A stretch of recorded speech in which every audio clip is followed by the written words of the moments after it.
Pada video kali ini saya akan menceritakan sebuah alur cerita dari film yang berjudul Zenith yang dirilis pada tahun 2010. Oke, tak usah berlama-lama lagi, kita langsung saja ke alur ceritanya. Diawali dengan seorang pria bernama Dale yang sedang merekam Ed, temannya yang sedang menyetir mobil. Ed mengatakan bahwa pada tahun 1974 Stanley Milgram melakukan sebuah eksperimen yang melibatkan pria dan wanita di Universitas Harvard. Eksperimen itu berupa studi yang melibatkan memori mereka. Mereka diharuskan untuk berperan menjadi seorang guru dan membacakan serangkaian kata pada seseorang yang duduk di belakang partisi, yaitu siswa. Siswa itu diikat ke kursi listrik, sementara gurunya mengawasi di hadapan deretan tuas listrik sebesar 15 hingga 450 volt. Jika pertanyaan yang diberikan oleh sang guru tidak dapat dijawab dengan benar oleh siswa tersebut, maka mereka akan melanjutkannya ke pertanyaan berikutnya. Namun jika siswa salah menjawab, maka guru akan mengejutkannya dengan tuas listrik yang dipilihnya. Seiring dengan banyaknya pertanyaan yang salah dijawab, guru akan menggerakkan tuasnya ke tegangan yang lebih tinggi hingga pada tuas terakhir, yaitu 450 volt yang menyebabkan siswa tersebut meninggal dunia. Sembari merekam, Ed lalu turun dari mobil. Ia hendak memasuki sebuah bangunan kecil yang ditinggali oleh beberapa gelandangan. Pria itu mengatakan jika para guru yang menghukum siswa tersebut sebenarnya terkecoh, karena para siswa itu adalah aktor dan mereka tidak dirugikan. Latar waktu lalu maju ke masa depan, yaitu pada tahun 2044.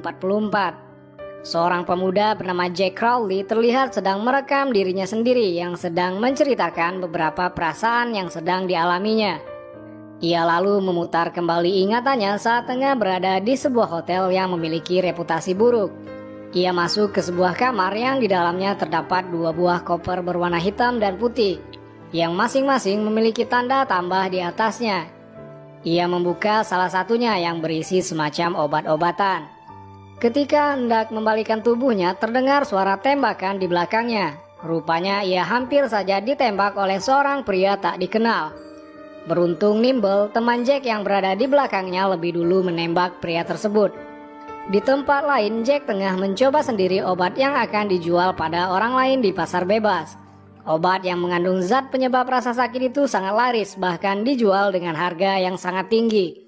Hal itu disebabkan pada zaman itu manusia telah diubah secara genetika untuk hidup dalam keadaan kebahagiaan yang konstan. Tetapi tanpa kesedihan dan kebahagiaan, semua rasa menghilang, sehingga hanya rasa sakit dari obat seperti buatan Jack yang bisa membuat orang merasa hidup. Jack sengaja merekam dirinya setiap hari sambil membacakan semua kata-kata yang ia tulis demi mengingatnya pada semua perasaan yang pernah ada dan dirasakan sebelumnya oleh setiap manusia. Meski ia tahu jika hal tersebut dapat membahayakan dirinya. Oleh karena itu, ia selalu berpura-pura menjadi orang yang bodoh. Pada suatu hari, ia didatangi oleh Matthew yang merupakan teman dekat dari Ed Crowley, ayahnya. Matthew mengatakan padanya jika Ed tidaklah gila. Matthew juga menyerahkan sebuah kaset rekaman video yang dititipkan ayahnya untuknya. Jack membaca sekilas surat dari ayahnya itu. Ia yang penasaran lalu menonton rekaman video ayahnya.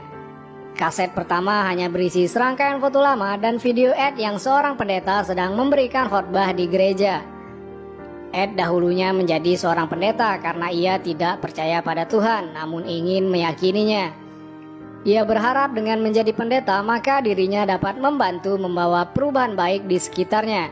Sayangnya yang terjadi malah sebaliknya. Hingga pada suatu hari datang seorang pria yang berprofesi sebagai akuntan datang ke gereja untuk melakukan pengakuan dosa. Di dalam bilik itu ia mengaku jika telah membuka sebuah dokumen rahasia dan nyawanya berada dalam bahaya. Ia bercerita mengenai Zenith, sebuah perkumpulan rahasia yang memiliki misi untuk menjadikan suatu generasi di masa depan mati rasa dan tidak merasakan perasaan apa-apa. Setelah mengatakan hal tersebut, pria itu menghilang secara misterius. Pada sebuah kursi, ia meninggalkan sebuah buku yang berjudul Zenith. Semenjak itu, Ed terobsesi dengan teori konspirasi dan hal yang bersifat mistis, sampai-sampai menjadikannya sebuah materi khotbah. Akibatnya ia dikeluarkan dari gereja. 3 tahun kemudian Ed menikahi seorang mantan PSK yang memberikannya seorang anak laki-laki, yaitu Jack. Kaset kedua ayahnya ia temukan di antara barang-barang peninggalan ibunya setelah meninggalkan dirinya saat berusia 4 tahun. Isinya yaitu rekaman Ed yang bercerita mengenai penemuan-penemuannya akan beberapa konspirasi. Di suatu malam, Jack yang sudah beberapa hari tidak bisa tidur pergi ke sebuah klub malam. Di sana ia bertemu dengan Lisa yang mengetahui pemahaman kata seperti dirinya. Kesamaan mereka membuat Jack tidak dapat melupakan Lisa. Sementara itu Jack juga terus mencari sisa dari kaset rekaman video ayahnya yang telah lama hilang. Ia menyebarkan informasi tersebut bahkan akan menukarnya dengan obat rasa sakit buatannya. Setelah menanti beberapa lama, akhirnya salah seorang kolektor yang berusia 103 tahun mengajaknya untuk bertemu. Ia kemudian menyerahkan video berusia 40 tahun itu pada Jack yang ditukarnya dengan obat rasa sakit. Nyari-nyari penyakit. Dalam rekaman tersebut, Ed yang kini telah memiliki teman sekaligus pengikut bernama Dale mengatakan jika semua yang terjadi dalam hidup adalah sebuah konspirasi dari para penguasa. Ia lalu pergi ke sebuah apartemen seorang wanita tua untuk pergi memperbaiki kunci rumahnya. Dalam rumahnya, Ed tanpa sengaja melihat foto seorang pria yang mirip dengan seseorang yang menemuinya untuk pengakuan dosa beberapa tahun yang lalu. Menurut wanita tua yang merupakan adiknya itu, kakaknya yang bernama Sid Slyman telah menghilang sekitar 6 bulan yang lalu dengan meninggalkan satu koper. Ed yang penasaran dengan isi koper itu lalu menerobos rumah wanita tua itu dan mengambilnya. Namun ia kecewa karena hanya berisi buku-buku sejarah dan konspirasi yang sudah pernah dibaca olehnya. Akan tetapi ketika membongkar isi koper tersebut, Ed menemukan sebuah kertas di bagian bawahnya. Kertas itu berisikan daftar nama. Setelah menyelesaikan rekaman video ayahnya, Jack mencoba pergi ke sebuah toko buku bernama Illumination yang pernah disebut oleh si kolektor. Ia berharap dapat menemukan buku Zenith atau kaset rekaman video lainnya. Akan tetapi pemilik toko malah menodongnya dengan senapan ketika ia mengatakan judul buku yang dicarinya, yang kemudian membuatnya menerobos toko buku tersebut pada malam harinya. Tetapi pemilik toko yang bernama Vito memergokinya dan hampir saja menembaknya, jika bukan karena Nimble yang lebih dulu memukulnya hingga pingsan. Beberapa saat kemudian, setelah sadar kembali, Jack membuka identitasnya yang merupakan anak dari Ed Crowley. Vito yang rupanya juga seorang penggemar konspirasi serta-merta langsung menyerahkan beberapa kaset rekaman video Ed serta buku Zenith padanya. Pada kaset keempat, Ed mencari tahu mengenai nama-nama yang ada dalam daftar nama milik Sid. Dari kesebuah nama tersebut, hanya 3 diantaranya yang masih hidup. Ed pun menemui mereka satu persatu. Dimulai dengan Doug Ober yang tengah berada di panti jompo. Setelah ditanyai mengenai Zenith, Doug meracau mengenai teori konspirasi yang tidak begitu jelas maksudnya. Ed lalu mencoba menemui orang kedua, yaitu Hank Mirren, seorang teman lama Sid Slyman. Hank mengatakan bahwa Sid mengalami gangguan kejiwaan dan hilangnya dirinya kemungkinan besar karena Sid mengakhiri hidupnya sendiri. Jack mencoba untuk mencari Lisa kembali. Setelah beberapa malam mencarinya, ia akhirnya menemukan Lisa di klub malam lainnya. Melaluinya Jack menemukan kemungkinan akan cinta sejati. Oh, jatuh cinta ini guys. Paginya Jack yang terbangun dipukuli oleh beberapa orang berpakaian hitam. Salah seorang di antara mereka menginterogasinya lalu menyekapnya. Beberapa saat kemudian anehnya ia dibebaskan dan diberikan sebuah kaset video rekaman lainnya. Kaset yang baru saja ia dapatkan berisi video rekaman Ed yang ditampilkan di awal film. Ed hendak menemui orang ketiga pada daftar nama milik Sid yang bernama Matt Smith. Matt adalah seorang mantan pialang saham dan pemodal Ventura yang menghasilkan miliaran dolar. Namun hidupnya berubah setelah ditangkap akibat penggelapan uang. Ia menjadi pemabuk dan pecandu, hingga pada akhirnya ia miskin dan tinggal di pemukiman kumuh. Sayangnya usaha Ed sia-sia karena Matt telah tewas tertembak sebelum ia tiba. Di suatu malam, Jack yang berkunjung ke toko buku Illumination mendapati beberapa petugas sedang menyelidiki tempat tersebut. Dikatakan jika pemiliknya telah tewas terbunuh. Jack yang kaget mendengarnya segera pergi. Akan tetapi ia diikuti oleh seorang pria yang ternyata adalah Vito. Vito mengatakan jika beberapa orang yang tak dikenalnya masuk dan mengobrak-abrik buku serta kaset rekaman video yang dimilikinya. Jack yang mendengarnya segera pulang ke rumahnya bersama dengan Vito. Ia menemukan kondisi Matteo yang sudah tidak bernyawa. Herannya buku-buku dan kaset-kaset video rekamannya tidak diambil. Ia lalu menemukan seri kertas pada kantong baju Matteo yang berisikan lokasi kaset nomor 8 dan 9. Rupanya Matteo telah lama mengetahui keberadaannya. Ia hanya menunggu kematiannya untuk dapat memberitahu Jack. Bersama dengan Vito, Jack akhirnya mendapatkan kaset-kaset itu. Di dalamnya terdapat video Ed yang sedang berusaha mengungkap misteri dari daftar nama Sid.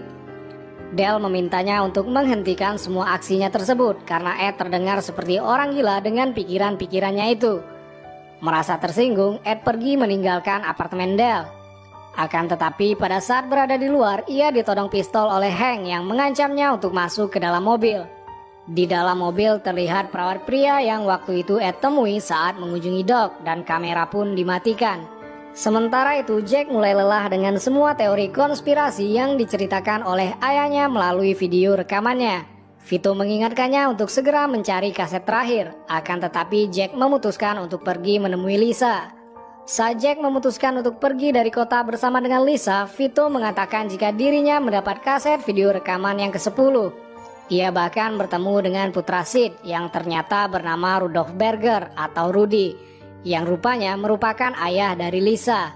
Dalam cuplikan kaset yang terakhir itu, Ed dibawa ke sebuah rumah milik Rudy yang mengaku bernama Sid Slyman. Rudy memberikan 2 pilihan pada Ed, dan Ed memilih untuk menjadi pengikutnya. Ia mendapatkan wajah dan identitas baru serta umur yang panjang hasil dari bioteknologi yang dikembangkan oleh Rudy. Sama seperti ayahnya pada 40 tahun yang lalu, Jack diberikan 2 pilihan oleh Rudy. Namun bedanya ia memilih untuk mempertahankan prinsipnya dan tetap mencari Lisa yang rupanya sedang dipaksa untuk menjalani proses pengguguran karena mengandung anaknya Jack. Jack jatuh kesakitan akibat suara yang diperdengarkan oleh Rudy. Ia sempat melihat Vito yang rupanya Vito adalah ayahnya sendiri. Hingga akhirnya Jack pun pingsan karena dipukul.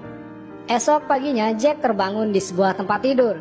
Ia kemudian menyadari jika dirinya dianggap sebagai seorang pasien yang menderita tumor otak yang langka serta epilepsi. Ia dikatakan bernama Ed Crowley dan menjadi sukarelawan dalam lembaga untuk uji eksperimen akan penyakitnya itu. Namun Jack memahami jika sebenarnya kini ia menjadi korban dari konspirasi besar seperti yang pernah dikatakan oleh ayahnya melalui video rekaman. Ia beranggapan bahwa terdapat satu kaset video rekaman lagi yang menerangkan semua hal itu. Dan film pun berakhir. Ya, walaupun filmnya agak sedikit membingungkan sih, tapi menurut Miminnya ini cukup menarik. Sekian alur cerita dari film Zenith. Semoga teman-teman semua suka dengan video